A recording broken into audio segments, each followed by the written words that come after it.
Hello and welcome. My name is Ben Hales with Transform My Poker. Today I'm talking to you about the top 3 mistakes that cost you chips pre-flop. So whoever you are, whatever your leaks are, there's bound to be something in this video that can really help you and help you with your bottom line. So if you're looking to identify the most important leaks in your game, look no further. There's likely something here for you. This first slide, there's a lot of writing on it. Take your time with it. This is the number 1 mistake that I see from players looking at their statistics. They're playing too many hands after a raiser.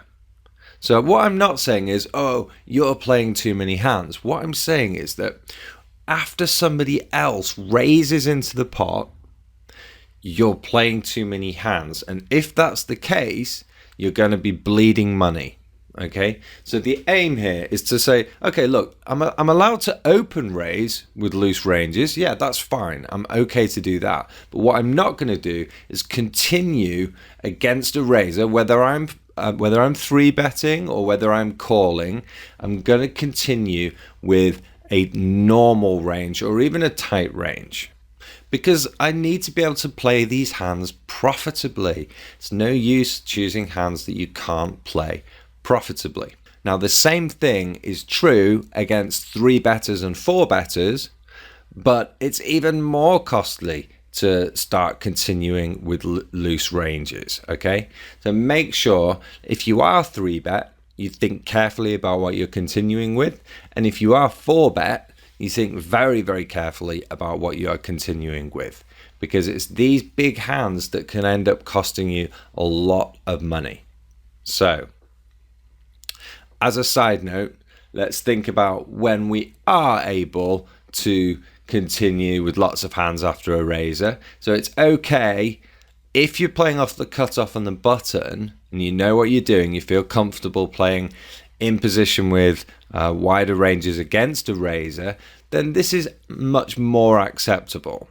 If you're playing from the small blind and the big blind and you're being offered really good pot odds, so you're basically saying, look, I'm going to see a flop and I'm probably going to be check folding a large percentage of the time post flop, then that's okay. That's absolutely okay. You're seeing a flop because you're being offered ridiculously nice odds. It's also okay to choose to continue against a raiser who's playing a very, very loose range. Okay, and then the other thing is, if you're set mining with pocket pairs or if you're looking to hit big with suited connectors, this can sometimes be a good idea in deep stacked situations. So there are obviously times when you are going to want to continue in pots after a raiser, but what I'm saying is that you want to try to do this as seldom as possible and only when it makes sense for you, because this is number 1 on the top 3 mistakes that cost you chips pre-flop. The second mistake is failing to put your opponent on a range. This is more of a general thought process mistake, and a lot of you will be used to looking down at your cards and playing them fairly face up. You know, what you need to do is think more carefully about what your opponent's playing and all of the hands that you're playing. So it's this range versus range thinking. But the big starting point for improving here is to always ask, what's my opponent's range? This is a hard thing to start with, but it is a major cause of mistakes if you fail to do it. It's one of the most difficult things to get used to because you're not always given results. You don't know whether you were right about your opponent's range. Sometimes you are given evidence that helps, but you can only get better at this by practicing and gradually improving. You will get better at it the more you practice, but don't give up with it. Keep attempting to put your opponent on a range. Over time, you'll reap the benefits. The final thing that I've listed in the top 3 mistakes that cost you chips pre-flop is playing too passively.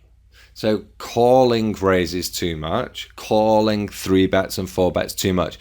Very similar to the first mistake here, but in the first mistake, this was just generally continuing against those plays. Here, we're also listing limping into pots too much, not open raising enough, and not 3 betting enough.